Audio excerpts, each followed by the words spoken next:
In the barren hills of Moab, where death had stolen everything, a young widow stood at the crossroads between two worlds. Behind her lay the only home she had ever known. Ahead stretched the dusty road to a foreign land, to a people who despised her bloodline, to a God she barely understood. Yet in that moment, as the sun cast long shadows across the valley, she uttered words that would echo through eternity, binding her fate to a mother-in-law's God and setting in motion a love story that would reshape the destiny of nations. But what she could not see, what she could not possibly comprehend, was that her choice to abandon everything would place her in the bloodline of the King of Kings himself. The famine had come to Bethlehem like a thief in the night, stealing the bread from the house of bread itself. Elimelech, whose name meant "My God is King," made a decision that would haunt his family beyond the grave. He gathered his wife Naomi and their two sons, Mahlon and Chilion, and fled to Moab, that cursed land east of the Dead Sea, descendants of Lot's shameful union. It was a choice born of desperation, a surrender to circumstance over faith. The journey itself seemed to mock their departure, each step away from the promised land a step away from the covenant, from the temple, from the God of Abraham, Isaac, and Jacob. And if you find yourself captivated by this journey of faith against impossible odds, consider joining us by subscribing, for there are countless such stories waiting to be unveiled, truths that can transform how we understand love, loyalty, and divine providence. In Moab, the family survived, but survival is not the same as thriving. The land gave them bread, but it could not give them belonging. Then death came. First, it took Elimelech, leaving Naomi a widow in a foreign land. The grief was profound, the kind that hollows out the soul and leaves only echoes. But Naomi still had her sons, and in the ancient world, sons were more than offspring, they were security, legacy, hope itself. Mahlon and Chilion took wives from among the Moabites. Mahlon married Ruth, and Chilion married Orpah. For 10 years, the household existed in this strange liminal space. Hebrew women married to Hebrew men who had married Moabite women, a tangle of cultures and faiths. Then death returned, greedier than before.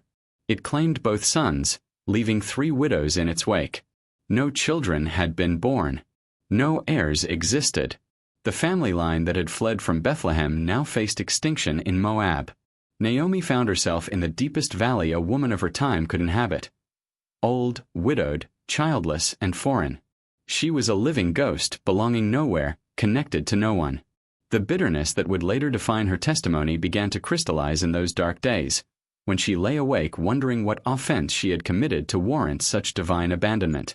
News traveled slowly in the ancient world, carried by merchants and travelers on dusty roads. Word reached Naomi that the famine in Bethlehem had ended, that the Lord had visited his people and given them bread once more. The phrase echoed in her mind. The Lord had visited his people.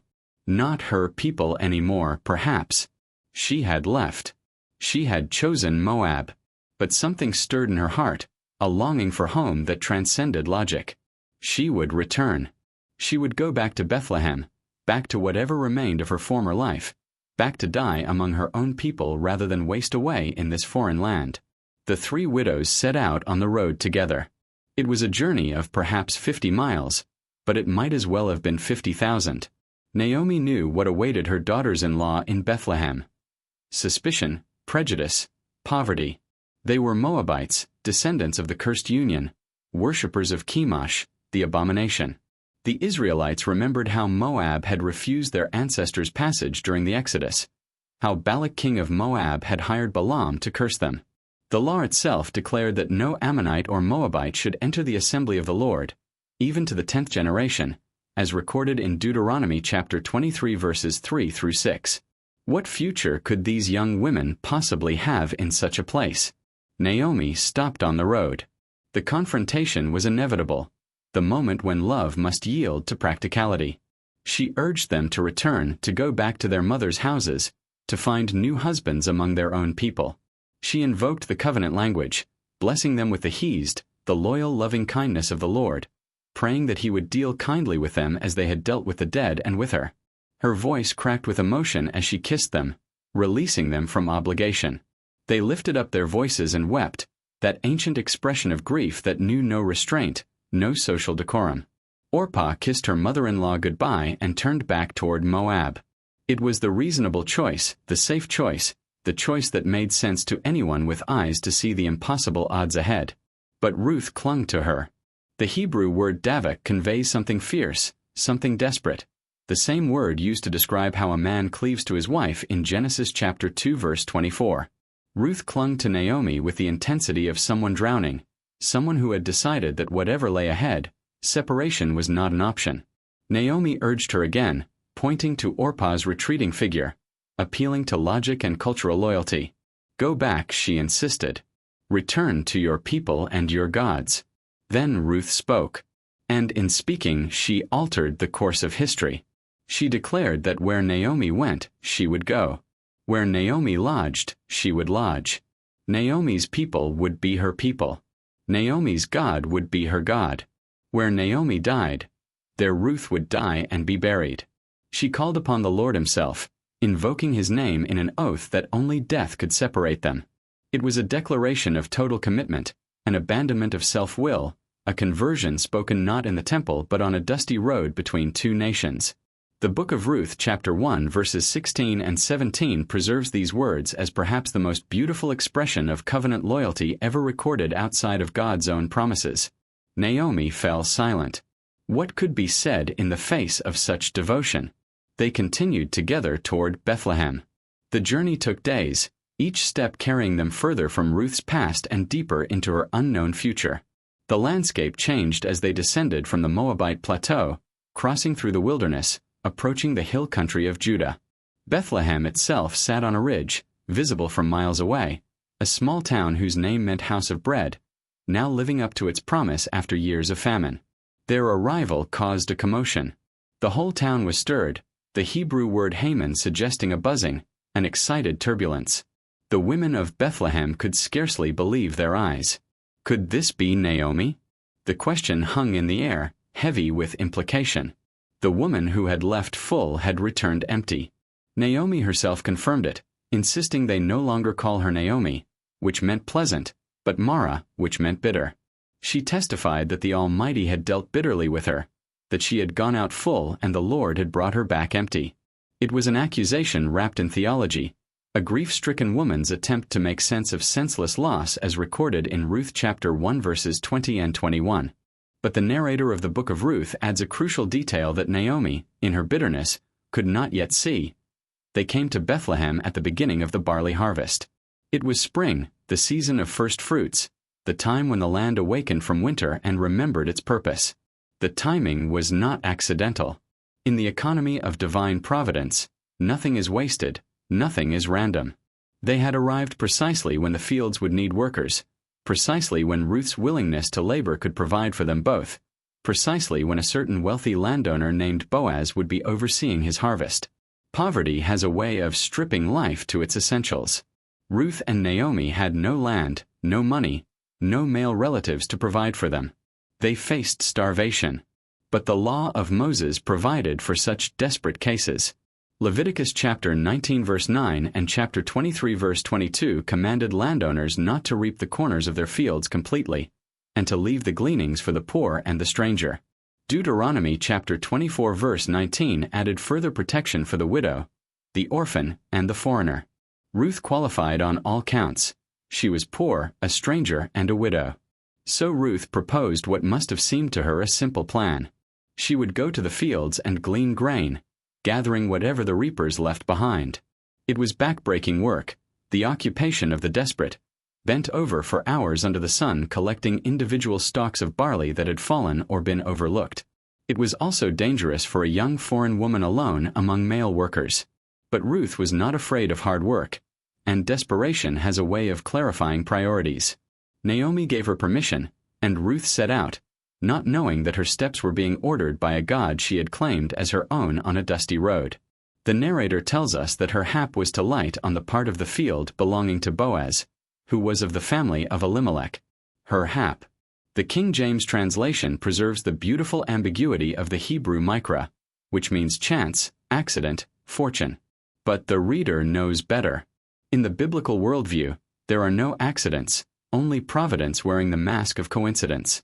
Ruth just happened to choose the field of Boaz, who just happened to be a close relative of her dead father-in-law, who just happened to be a man of standing and wealth and, as we would discover, extraordinary character.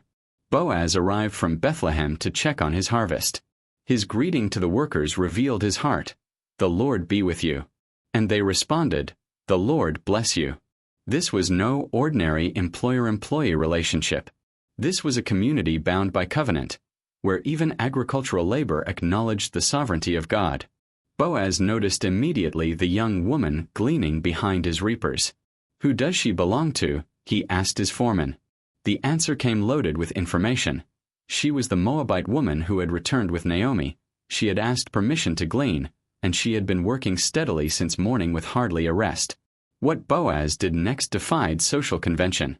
He approached Ruth directly, addressing her with the tender term "my daughter," despite her being a foreigner, despite her being Moabite, despite every cultural barrier that should have kept them apart.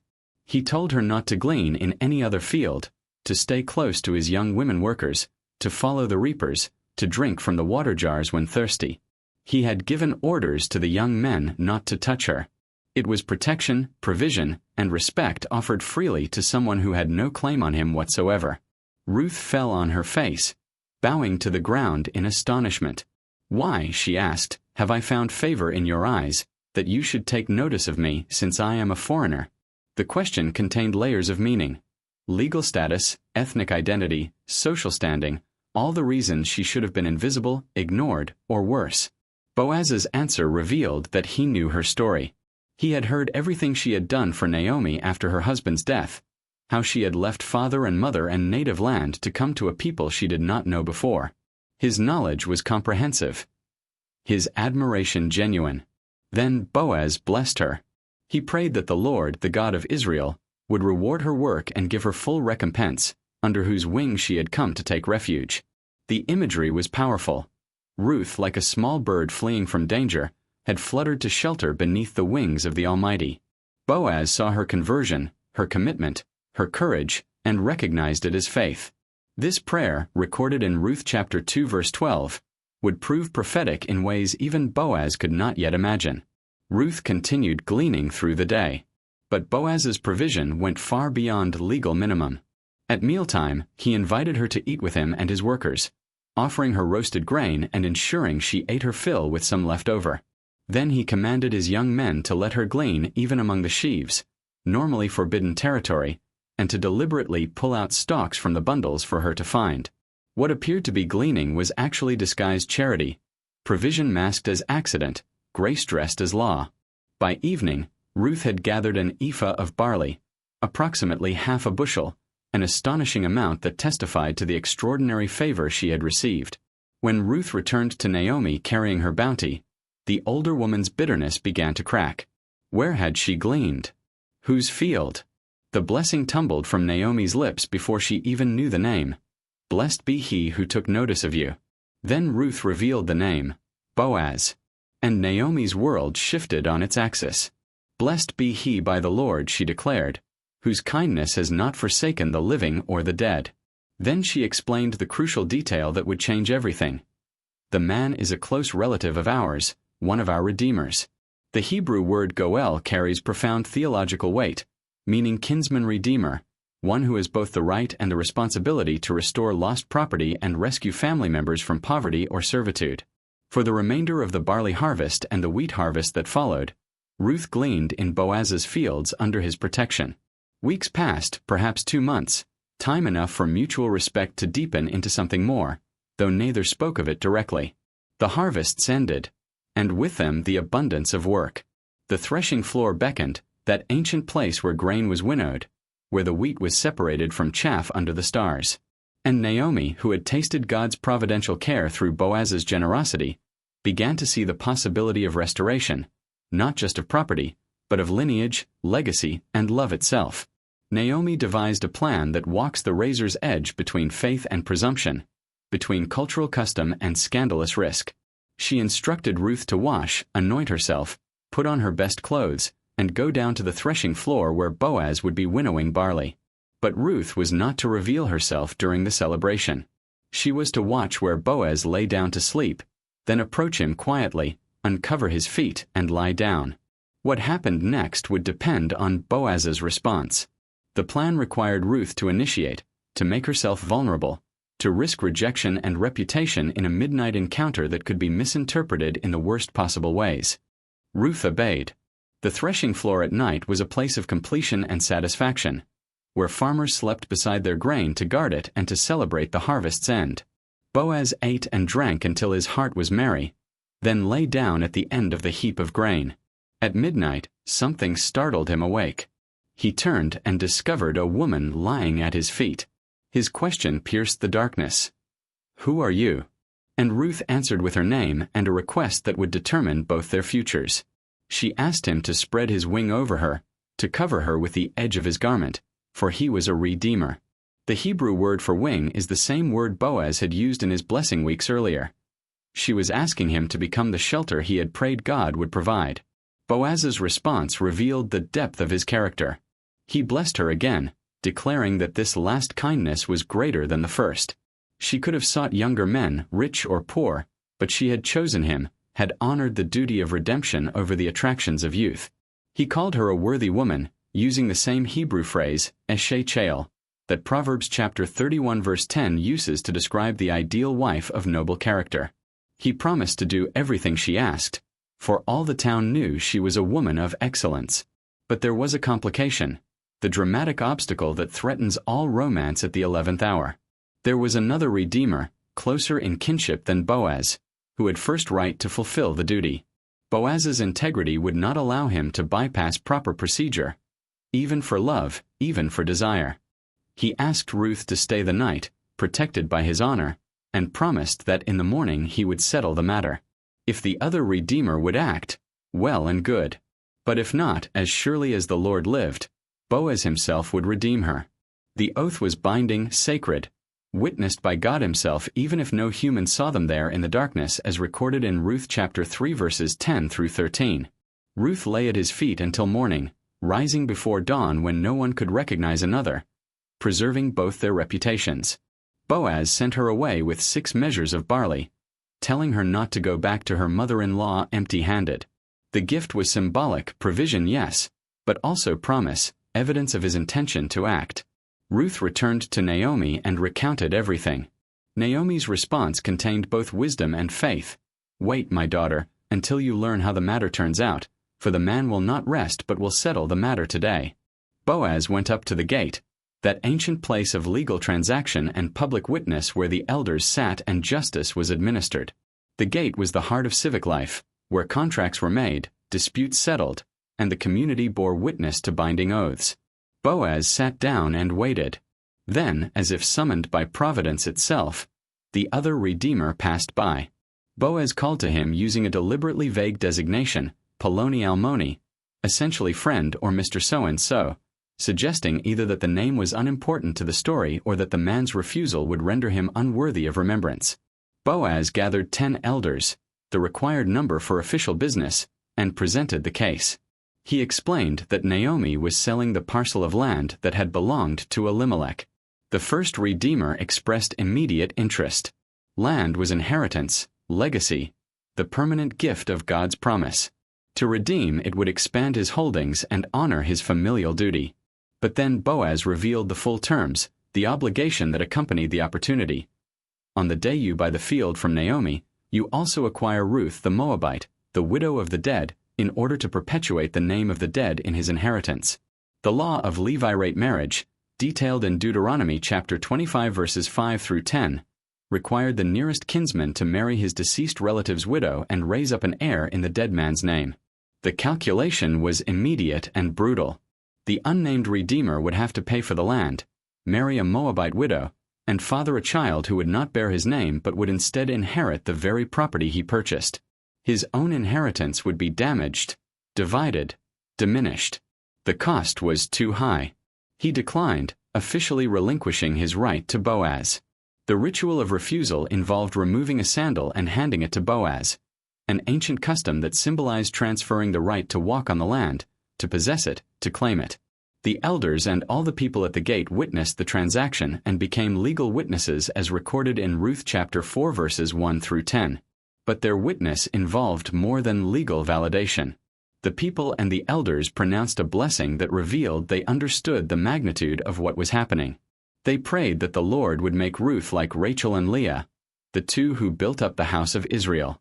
They invoked the memory of Tamar, that other foreign woman who had shown extraordinary courage in securing her right to motherhood and whose son Perez became an ancestor of Boaz himself, as recorded in the genealogy of Matthew chapter 1 verses 3 through 6. They blessed Boaz with prosperity, fame, and offspring, asking that his house would be like the house of Perez through the offspring Ruth would bear him. So Boaz took Ruth as his wife. The language is simple, direct, without romantic embellishment. Boaz took Ruth and she became his wife, and he went into her. But what follows elevates the union beyond mere marriage contract. The Lord gave her conception, and she bore a son. The gift of life is acknowledged as divine intervention, the opening of the womb credited to God's sovereign grace. In a story that began with death, barrenness, and bitter emptiness, life emerged triumphant. The women of Bethlehem, who had witnessed Naomi's return and questioned her broken state, now gathered to celebrate. They blessed the Lord who had not left Naomi without a redeemer, praying that the child's name would be renowned in Israel. They declared that Ruth, who loved Naomi, was more to her than 7 sons, that ultimate expression of blessing in ancient culture. 7 was the number of completeness, perfection, covenant. To say Ruth was worth more than 7 sons was to say she was worth everything, that her loyalty had proven more valuable than any biological connection. Naomi took the child, laid him on her bosom, and became his nurse. The women declared that a son had been born to Naomi, recognizing her as the true recipient of this restoration. They named him Obed, meaning servant or worshipper. This child of the Moabite woman and the Hebrew Redeemer would grow to father Jesse, who would father David, who would become king of Israel and from whose line would come the Messiah himself, as recorded in Ruth chapter 4 verses 13 through 22 and confirmed in Matthew chapter 1 verses 5 and 6. The book of Ruth ends with a genealogy, that most Hebrew of literary forms, tracing the line from Perez through 10 generations to David. But this genealogy does more than record names. It testifies that God writes straight with crooked lines, that he includes the excluded, that a Moabite widow who clung to her mother-in-law on a dusty road would become great-grandmother to the greatest king Israel would ever know, and ancestress to the King of Kings who would one day be born in that same Bethlehem, that house of bread, and who would himself become the bread of life. Ruth's journey from widow to wife, from foreigner to family, from outsider to ancestress of the Messiah reveals the scandalous scope of divine grace. Her story demolishes the barriers we construct between insider and outsider, worthy and unworthy, chosen and rejected. She reminds us that God's covenant is not bound by ethnicity but by faith, that his redemption reaches beyond our carefully drawn borders to embrace whoever takes refuge under his wings.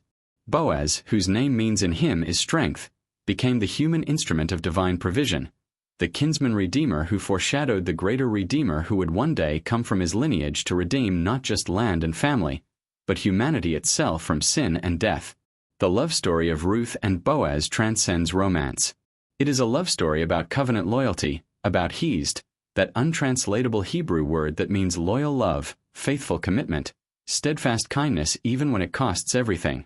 Ruth showed hesed to Naomi when she refused to abandon her. Boaz showed hesed to Ruth when he extended protection and provision beyond legal requirement. God showed hesed to all of them by orchestrating encounters that appeared accidental but were eternally intentional. And through their faithfulness to each other, God displayed his faithfulness to his promises, ensuring that the line of David would continue, that the Messiah would come, that redemption would reach even to us who stand millennia removed from that threshing floor in Bethlehem. If this story has reached into your heart and reminded you that no one is too foreign, too broken, or too far from home to find refuge in the covenant love of God, then share it with someone who needs to hear it. Subscribe to journey with us through more stories that reveal how the Ancient of Days still speaks to modern hearts, how the God who orchestrated Ruth's steps still guides our own, how the love that bound Ruth to Naomi and Boaz to Ruth still calls us into relationships of sacrificial loyalty and redemptive grace. For in the end, we are all like Ruth, foreigners seeking home, widows seeking restoration, wanderers seeking a Redeemer who will spread his wing over us and say, "Welcome home, beloved. Welcome home."